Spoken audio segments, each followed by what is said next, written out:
अस्सलाम वालेकुम बच्चे, कैसे हैं सब लोग? आप सब ठीक होंगे। आज हम फर्स्ट ईयर की physics according to new syllabus chapter 3 का टॉपिक देखेंगे, आर्टिफिशियल सैटेलाइट्स।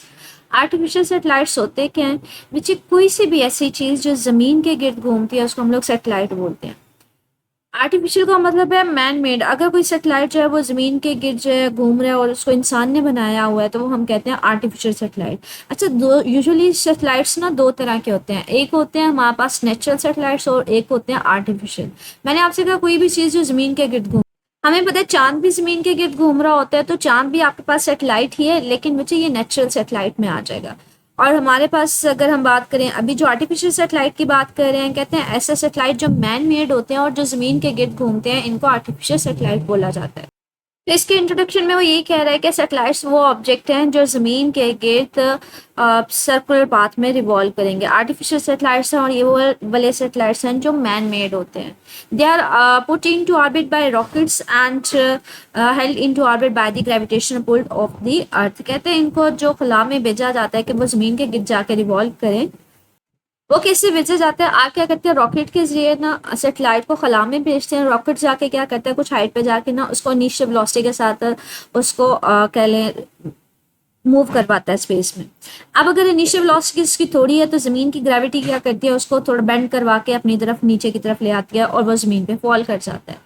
तो रॉकेट अगर मजीद थोड़ी ये जो होती है ना, इसकी पर्टिकुलर वेलोसिटी होनी चाहिए। अगर वेलोसिटी इससे कम है तो रॉकेट जो सैटेलाइट जिसको आप यहाँ पे छोड़ेंगे तो वो ग्रेविटी की वजह से वो वापस ज़मीन पे आके गिर जाएगा। अगर आप उसकी वेलोसिटी बढ़ा देते हैं, इनिशियल वेलोसिटी जो रॉकेट के जरिए आपने उसको ले जाकर छोड़ा है, इनिशियल वेलोसिटी अगर उसकी बहुत ज़्यादा कर देते हैं, इतनी कर देते हैं कि अब जो ज़मीन की ग्रेविटी है उसको नीचे ना लेके आ सके, उसको बेंड करवाए लेकिन वो ज़मीन के ऊपर दोबारा फॉल ना करे, तो हम कहते हैं उस पर्टिकुलर पॉइंट पे हम कहते हैं वो इनिशियल पर्टिकुलर स्पीड होगी, वेलोसिटी होगी, तो जो रॉकेट है वो हमारे पास ज़मीन के गिर्द रिवॉल्व करेगा, वरना नहीं करता। इसको ना इसी डायग्राम को मजीद थोड़ी सी एक्सप्लेन किया हुआ है। ये पर्सन है, फॉर एग्जांपल वो कोई रॉकेट है या वो कोई बॉल है, उसको थ्रो करवाता है। इनिशियली उसकी स्पीड थोड़ी है तो वो क्या होगा, अगर वो स्पीड कम है तो वो ज़मीन पे आके गिर जाएगा। ग्रेविटी की वजह से ज़मीन उसको अपनी तरफ खींच लेगी, वो ज़मीन की तरफ गिर जाएगा। अगर वो उसकी मजीद स्पीड बढ़ा देता है और इनिशियल वेलोसिटी उसकी ज़्यादा कर देता है तो वो थोड़ी दूर जाएगा, थोड़ा सा मजीद दूर जाएगा, लेकिन ग्रेविटी स्टिल उसको अपनी तरफ कैप्चर करके उसको अपनी तरफ खींच लेगी। लेकिन वो अगर उसकी इतनी ज़्यादा वेलोसिटी कर देता है कि उसका ये जो कर्वेचर है वो ज़मीन के कर्वेचर के साथ मैच कर जाए, ये देखें, ये इसका जो बॉल का या सेटेलाइट का कर्वेचर है वो हमारे पास ज़मीन के कर्वेचर के साथ मैच कर जाए, तब ये हमारे पास सर्कल में मूव करता रहता है, वो ज़मीन के ऊपर वापस आके नहीं गिरता। तो इनिशियल वेलोसिटी डिपेंड कर रही है। अगर कम वेलोसिटी होगी तो सेटेलाइट हमारे पास वापस आ जाएगा ज़मीन के ऊपर। तो आपने क्या करना है, इतनी एटलीस्ट उसको इनिशियल वेलोसिटी देनी है कि जो सेटेलाइट का कर्वेचर है वो ज़मीन के कर्वेचर के साथ मैच कर जाए। उस पर्टिकुलर पॉइंट के ऊपर जो सेटेलाइट है वो ज़मीन के गिर्द घूमता रहेगा, हमारे पास वो ज़मीन के आगे ऊपर नहीं गिरेगा। कर्वेचर का मतलब है जी जिस तरह से बेंड हो रहा है ना, जिस तरह से इसमें कर्व्स आ रहे हैं, उसी तरह से आपके पास ये जो पाथ है वो चेंज हो रहा है। अब आप लोगों ने हम लोग मालूम क्या करना चाह रहे हैं, हम एटलीस्ट मालूम करना चाह रहे हैं एटलीस्ट ये कितनी मिनिमम वेलोसिटी होनी चाहिए कि आपके पास जो सेटेलाइट है वो ज़मीन पे आके ना गिरे बल्कि वो ज़मीन के गिर्द रिवॉल्व करता रहे। वो यहाँ पे इसी चीज़ को बता रहा है कि पहले तो वो कह रहा है कि हमारे पास आप सेटेलाइट को खला में भेजते हैं, कैसे रॉकेट्स के जरिए भेजते हैं, और उसके बाद आप क्या करते हैं, वो सेटेलाइट ज़मीन के गिर्द घूम रहा होता है, किसकी वजह से, ग्रेविटेशनल पुल की वजह से। अब ये देखिए बच्चे, हमारे पास ये किसी भी पॉइंट पे हमने देखा है कि जो सेटेलाइट के ऊपर एक फोर्स लग रही होती है टूवर्ड्स द सेंटर लग रही होती है, मतलब ग्रेविटी अपनी तरफ ट्रैक कर रही होती है। सेटेलाइट अलॉन्ग द टेंजेंट जाना चाह रहा होता है, इस पॉइंट पे देखें अलॉन्ग द टेंजेंट जाना चाह रहा है, ग्रेविटी उसको ट्रैक करके अपनी तरफ मूव करवाती है, तो सर्कल में बेंड करवा देती है। फिर यहाँ पे अलॉन्ग द टेंजेंट जाना चाहेगा, ग्रेविटी उसको बेंड करवा के अपने सर्कल में मूव करवाएगी। फिर यहाँ पे टेंजेंट पे अलॉन्ग जाना चाह रहा होगा, ग्रेविटी उसको बेंड करवा के, तो ग्रेविटी जो है ज़मीन की वो उसको सर्कल में मूव करवा रही है। अगर ग्रेविटी नहीं होगी तो किसी भी पॉइंट पे जो सेटेलाइट है वो अलॉन्ग द टेंजेंट जाके गिर जाएगा। तो यहाँ पे सेंटीपिटल फोर्स कौन सी फोर्स दे रही है, यहाँ पे ग्रेविटी की फोर्स सेंटीपिटल फोर्स प्रोवाइड कर रही है। कहते हैं लो फ्लाइंग अर्थ सेटेलाइट्स, जो जमीन के पास सेटेलाइट घूम रहे होते हैं ना, उनमें जो जी की वैल्यू होती है वो 9.8 मीटर पर सेकेंड होती है। मतलब इतनी ज़मीन जो है ग्रेविटी की फोर्स एग्जर्ट कर रहा होता है और उसको टुवर्ड्स द सेंटर खींच रहा होता है। कहते सपोज करेगा कोई वहाँ पे ग्रेविटेशनल पुल नहीं होगा, कोई फोर्स नहीं लगेगी, तो सेटेलाइट जो है वो सर्कल में नहीं घूमेगा, वो लॉन्ग दी टेंजेंट जाके गिर जाएगा। ठीक है, और हमने ये बात की कि जो सेटेलाइट अगर वो सर्कल में घूम रहा है तो ग्रेविटी की फोर्स उसको सेंटीपिटल एक्सेलरेशन दे रही होती है। तो हमने ये पढ़ा था सेंटीपिटल एक्सेलरेशन का, सेंटीपिटल फोर्स के टॉपिक में ना हमने सेंटीपिटल एक्सेलरेशन का फार्मूला पढ़ा था, v² / r। तो हमने यहाँ पे ये बात की कि ग्रेविटी की फोर्स फोर्स जी बेसिकली आपको सेंटीपिटल एक्सेलरेशन दे रही होती है। तो हमने इसको किया है कि ग्रेविटी की फोर्स आपको सेंटीपिटल एक्सेलरेशन दे रही है, तो सेंटीपिटल एक्सेलरेशन की वैल्यू डाल दिए v²/r। जी यहाँ पे हम अर्थ की बात करें तो हम अर्थ का रेडियस लेंगे, ठीक है। तो कैपिटल आर का मतलब है जो अर्थ है उसका ये रेडियस है, ठीक है। ये अगर फॉर एग्जाम्पल अर्थ है तो सेंटर से उसके सरफेस तक का डिस्टेंस जो है उसको वो स्मॉल तो नहीं होगा, वो तो बहुत ज्यादा होता है, तो उसको कैपिटल आर के जरिए रिप्रेजेंट किया हुआ है। अब आप मालूम क्या करना चाह रहे हैं, हम बेसिकली मालूम ये करना चाह रहे हैं कि अगर जो अर्थ सेटेलाइट है उसको कितनी स्पीड के साथ आप फेंके कि वो सर्कल में रोटेट करता रहे, वो वापस जमीन पे ना आए, ठीक है। उसकी इनिशियल वेलोसिटी कितनी होनी चाहिए कि जो उसका कर्वेचर है वो हमारे पास अर्थ के कर्वेचर के साथ मैच कर जाए और वो सर्कल में रिवॉल्व करता रहे। तो हम लोग स्पीड मालूम करना चाह रहे हैं। तो यहाँ पे आर डिवाइड हो रहा है, इसको दूसरी साइड पे ले जाएंगे तो ये मल्टीप्लाई हो जाएगा, जी आर हो जाएगा। जी की वैल्यू 9.8 है। आर जो होता है बच्चे ये अर्थ का रेडियस होता है, इसकी वैल्यू ना फिक्स होती है 6.4 × 10⁻⁶ से याद कर लीजिएगा, ये न्यूमेरिकल्स में भी अक्सर जगह यूज होता है, ठीक है। आपने 6.4 को मल्टीप्लाई कीजिएगा 9.8 के साथ, तो इसको सिंप्लीफाई कर लीजिएगा, ये 10⁻⁶ है, इसका अंडर रूट ले लें, इसका 3 आ जाएगा। 6.4 को 9.8 से मल्टीप्लाई करके अंडर रूट लेंगे तो 7.9 आ जाएगा।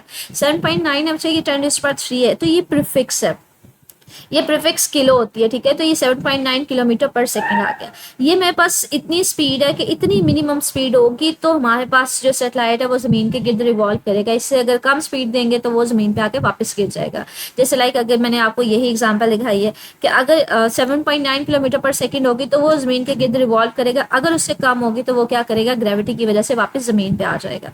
अब वो कहते हैं अगर हम लोग मालूम करना चाहें कि इस स्पीड के साथ अगर कोई सैटेलाइट है वो जमीन के गिर्द रिवॉल्व कर रहा है तो वो कितने टाइम में अपना पूरा एक चक्कर जो है वो कंप्लीट करेगा। अगर हम टाइम पीरियड मालूम करेंगे, अगर मुझे स्पीड पता चल गई 7.9 किलोमीटर, तो मुझे मालूम करना है कितने टाइम में वो पूरा एक सर्कल कंप्लीट करेगा। मुझे टाइम का फार्मूला हमने पढ़ा हुआ है। टाइम का फार्मूला क्या होता है, S/T होता है। टी आप लोगों ने पढ़ा होगा ना ये फार्मूला।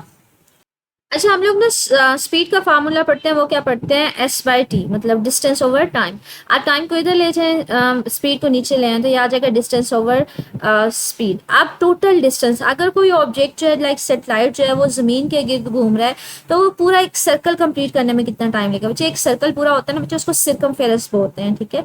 उसको सर्कमफेरेंस अगर पूरा एक सर्कल कंप्लीट करेगा तो मतलब वो पूरा एक सर्कमफेरेंस के इक्वल डिस्टेंस ट्रेवल करेगा। सर्कमफेरेंस जो सर्कल का होता है उसको 2πr लेते हैं डिवाइडेड बाय b। 2π कांस्टेंट है, r अर्थ का रेडियस है, मैंने वही कहा है, इसकी वैल्यू कांस्टेंट होती है। 6.4 10⁻⁶ भी लिख लेते हैं, ये इसको 6400 किलोमीटर भी लिख लेते हैं। तो आप पूरी वैल्यू ये लिखना चाहें ये लिख सकते हैं, फिर फिक्स की फॉर्म में लिखना चाहें तो दोनों एक ही है।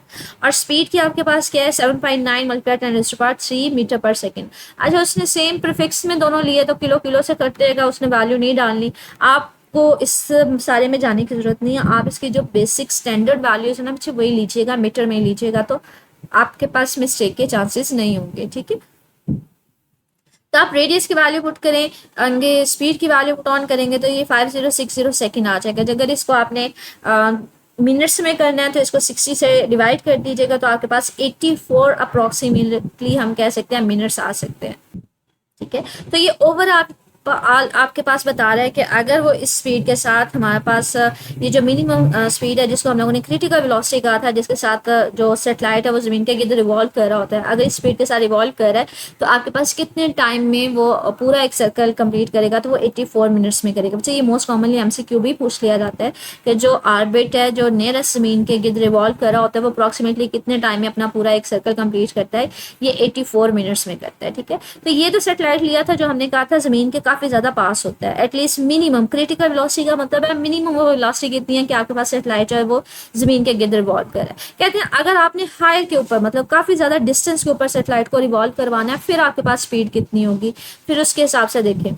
अच्छा, हम लोगों ने ना ग्रेविटी का फार्मूला, ग्रेविटेशनल फोर्स का फार्मूला पढ़ते हैं, फिर इक्वल टू Gmm/r²।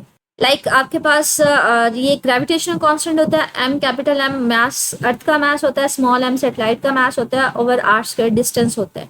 मतलब अर्थ से जितना डिस्टेंस दूर होते जाएंगे तो ग्रेविटी की फोर्स क्या होगी, कम होगी। अब हमारे पास क्या था कि इसका मतलब है, कहते हैं अगर आपने काफी ज्यादा डिस्टेंस हाइट एज के ऊपर अगर आपने फाइंड आउट करना है कि आपके पास कितना उसकी स्पीड होगी, अब हमने वो कह रहे हैं इस फैक्ट को लेना है कि जैसे जैसे हम लोग ऊपर जाते जाएंगे अर्थ से दूर जाते जाएंगे तो हमारे पास स्क्वायर ऑफ द डिस्टेंस के साथ r² के साथ मतलब आपके पास जो ग्रेविटी है, ग्रेविटेशन एक्सेलरेशन है वो कम होती जाएगी। अगर ग्रेविटी कम होती जाएगी तो ग्रेविटी कम होगी, स्पीड ऑटोमेटिक कम होगी, तो हमारे पास जो सेटेलाइट है वो बहुत आहिस्ता आहिस्ता मूव करेगा और वो पूरा एक चक्कर जो है वो ज़्यादा टाइम में कंप्लीट करेगा। तो वो कहते हैं जितना हायर जाएंगे तो हमारे पास जो सेटेलाइट है वो स्लो हो जाएगा क्योंकि स्पीड कम हो जाएगी और उसको ज़्यादा टाइम लगेगा पूरा एक चक्कर कंप्लीट करने में। तो ये याद रखिएगा, अगर जितना हायर आप मूव करते जाएंगे उतनी ज़्यादा उसकी स्पीड कम होगी क्योंकि ग्रेविटी की फोर्स कम हो जाएगी। वो इन्वर्सली प्रोपोर्शनल होती है डिस्टेंस के साथ, जितना दूर जाते जाते हैं हमारे पास उतना फोर्स कम होती जाती है, तो ज़्यादा उसको टाइम लगेगा एक पूरा कह रहे ऑसिलेशन कंप्लीट, पूरा एक सर्कल कंप्लीट करने में, रेवोल्यूशन कंप्लीट करने में। अच्छा, ये जो अभी हमने टॉपिक किया है ये हमारे पास कम्प्रीहेंसिव लॉन्ग क्वेश्चन है 3.4। कहते हैं what are the artificial satellites, वही जो मैन मेड सैटेलाइट्स होते हैं जो रिवॉल्व कर रहे हैं अराउंड दी अर्थ। आपने मिनिमम टाइम पीरियड निकालना है, टाइम पीरियड जिसे हमने निकाला था 84 मिनट्स होते हैं। Necessary to put the satellite into orbit near the earth surface. तो ये आज का टॉपिक इसमें कंप्लीट आ जाएगा, ठीक है।